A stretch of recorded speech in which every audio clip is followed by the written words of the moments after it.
आओ हम साथ मिलकर एक ऐसी जगह की यात्रा करें जिसके बारे में पुरानी कहानियों में हिमालय में बसा एक देश।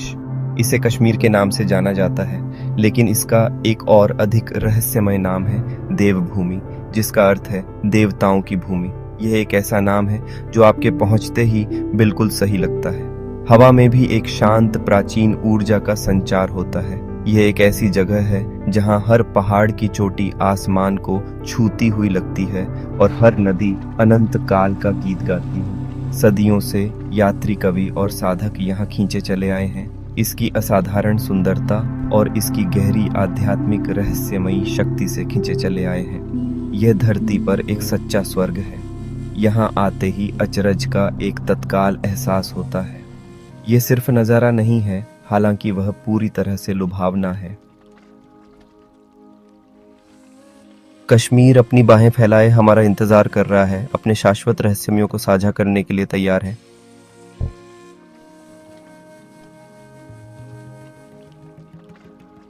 कश्मीर की आध्यात्मिकता उसके परिदृश्य में ही समाई हुई है। आप एक को दूसरे से अलग नहीं कर सकते।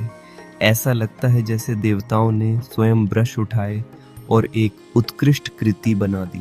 बस पहाड़ों को देखो, वे केवल चट्टान और बर्फ नहीं हैं, वे विशाल राजसी जीव हैं जो स्वर्ग में ऊंचे उठते हैं। उनकी चोटियां दिव्य वस्त्रों की तरह धुंध के बादलों में लिपटी हुई हैं। पीर पंजाल हिमालय श्रृंखलाएं घाटी के चारों ओर एक किला बनाती हैं जो बाहरी दुनिया से सुरक्षित महसूस होता है।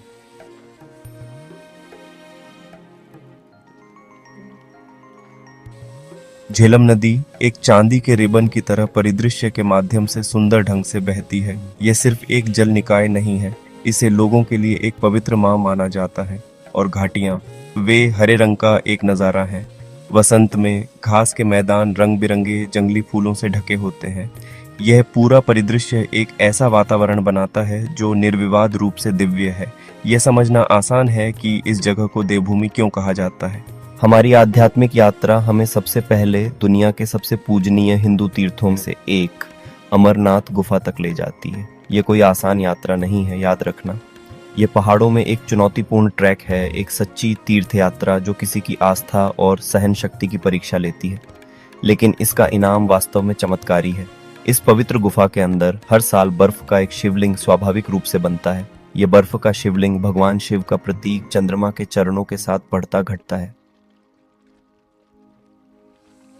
यह एक ऐसी घटना है जिसे विज्ञान समझाने के लिए संघर्ष करता है, लेकिन लाखों भक्तों के लिए यह दिव्य की प्रत्यक्ष अभिव्यक्ति है। अमरनाथ के ऊंचे पहाड़ों से हमारी यात्रा वैष्णो देवी के मंदिर तक जारी है। त्रिकुटा पहाड़ों में स्थित यह एक और तीर्थ यात्रा है जो हर साल लाखों भक्तों को आकर्षित करती है। इस यात्रा में एक पवित्र गुफा तक लगभग 13 किलोमीटर का ट्रैक शामिल है जो देवी मां का निवास है।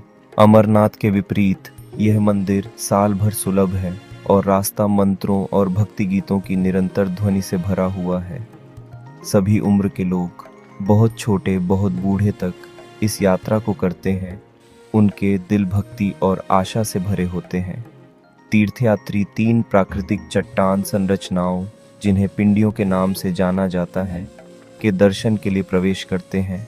महाकाली, महालक्ष्मी, महासरस्वती, अंदर का एहसास अपार शांति और मातृ प्रेम का है। ऐसा लगता है जैसे आपको स्वयं दिव्य मां ने गले लगाया है, आपकी प्रार्थनाएं सुनी गई हैं और आपके बोझ उठा लिए गए हैं। श्रीनगर शहर और चमकती डल झील के विहंगम दृश्य वाले एक पहाड़ी की चोटी पर शानदार ढंग से स्थित है हमारा अगला शंकराचार्य मंदिर। यह प्राचीन पत्थर की संरचना एक शाश्वत प्रहरी की तरह खड़ी है जो नीचे की घाटी पर नजर रखती है। वहां पहुंचने के लिए एक घुमावदार सड़क पर चढ़ना पड़ता है और फिर पत्थर की सीढ़ियों की एक उड़ान पर चढ़ना पड़ता है। प्रत्येक कदम के साथ नीचे की दुनिया दूर होती हुई लगती है और गहरी शांति का एहसास होने लगता है। हवा साफ होती जाती है, शहर की आवाजें फीकी पड़ जाती हैं और आपको ऐसा लगता है जैसे आप स्वर्ग की ओर चढ़ रहे हैं। यह वास्तव में एक उल्लेखनीय स्थान है। यह मंदिर भगवान शिव को समर्पित है और इसका इतिहास सदियों पुराना है। इसका नाम महान दार्शनिक और संत आदि शंकराचार्य के नाम पर रखा गया है। जिनके बारे में माना जाता है कि उन्होंने 8वीं शताब्दी के आसपास इस स्थान का दौरा किया था। वे कहते हैं कि उन्होंने यहाँ ध्यान किया, आध्यात्मिक ज्ञान प्राप्त किया। आप मंदिर के पत्थरों में उस गहरे चिंतन की गूंज महसूस कर सकते हैं। मंदिर के अंदर वातावरण गंभीर भक्ति का है। मुख्य गर्भगृह में एक बेलनाकार शिवलिंग है जो भगवान शिव का प्रतीक है। यह नश्वर दुनिया और दिव्य क्षेत्र के बीच एक पुल जैसा लगता है। कश्मीर का आध्यात्मिक हृदय अपनी जीवंत परंपराओं और रंगीन त्योहारों में सबसे मजबूत धड़कता है।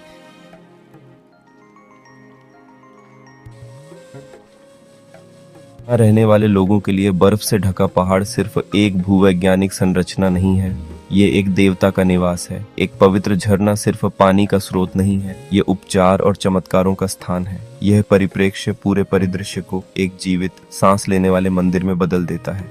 प्राकृतिक दुनिया और आध्यात्मिक क्षेत्र के बीच यह अंतरंग संबंध हर जगह स्पष्ट है। आप इसे उस तरीके से देखते हैं जिस तरह से एक किसान अपने बीज बोने से पहले भूमि को धन्यवाद देता है। आप इसे लोकगीतों में सुनते हैं जो नदियों और घाटियों की प्रशंसा करते हैं। कश्मीर के प्रसिद्ध कवियों जैसे लाल नंद ऋषि ने अक्सर प्रकृति से रूपकों का इस्तेमाल किया। उन्होंने एक कीचड़ वाले तालाब में कमल के खिलने को आत्मा की सांसारिक परेशानियों से ऊपर उठने और ज्ञान प्राप्त करने की क्षमता का प्रतीक माना। उनकी कविता इस दर्शन का एक सुंदर प्रमाण है। यह संबंध लोगों को दिव्य का अनुभव करने का एक अनूठा तरीका प्रदान करता है। यह भूमि दिखाती है कि स्वर्ग कोई दूरस्थ जगह नहीं है, बल्कि एक ऐसा अस्तित्व है जिसे पृथ्वी पर अनुभव किया जा सकता है। जैसे जैसे इस मंत्रमुग्ध घाटी में हमारी आध्यात्मिक यात्रा समाप्त होती है, हम अपने साथ केवल सुंदर दृश्यों की यादें ही नहीं ले जाते, हम शांति की एक नई भावना ले जाते हैं। शांत झीलें, राजसी पहाड़, जीवन की धीमी गति, सभी हमारे व्यस्त दिमागों के शोर को शांत करते हैं।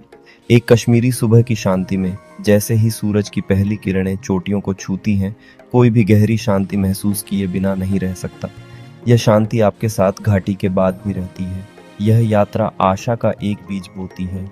लोगों का स्थायी विश्वास प्रेरणादायक है। भक्त कठिन तीर्थ यात्राएं करते हैं, उनके चेहरे भक्ति से जगमगाते हैं। यह मानवीय शक्ति की याद दिलाता है। जीवंत त्योहार, साझा श्रद्धा, संतों के प्रति परंपराओं की अटूट श्रृंखला, ये सब लचीलापन दिखाते हैं। विश्वास कठिनाई में भी लंगर है, शक्ति, समुदाय और आशा देता है। कश्मीर यात्रा दिव्य के साथ गहरा व्यक्तिगत संबंध बनाती है। अमरनाथ के पवित्र बर्फीले शिवलिंग में, वैष्णो देवी के मातृवत आलिंगन में, शंकराचार्य मंदिर के मनोरम एकांत में अनुभव परिवर्तनकारी है। घाटी एक आध्यात्मिक के बीच आपको अपने भगवान के करीब महसूस कराता है, गहराई से और अंतरंग रूप से। जब हम धरती पर स्वर्ग को अलविदा कहते हैं, हम उसे पीछे नहीं छोड़ते। उसकी शांति और दिव्य ऊर्जा हमारे अंदर रहती है। यात्रा खत्म हुई हो सकती है, पर आध्यात्मिक जागृति की शुरुआत हुई है।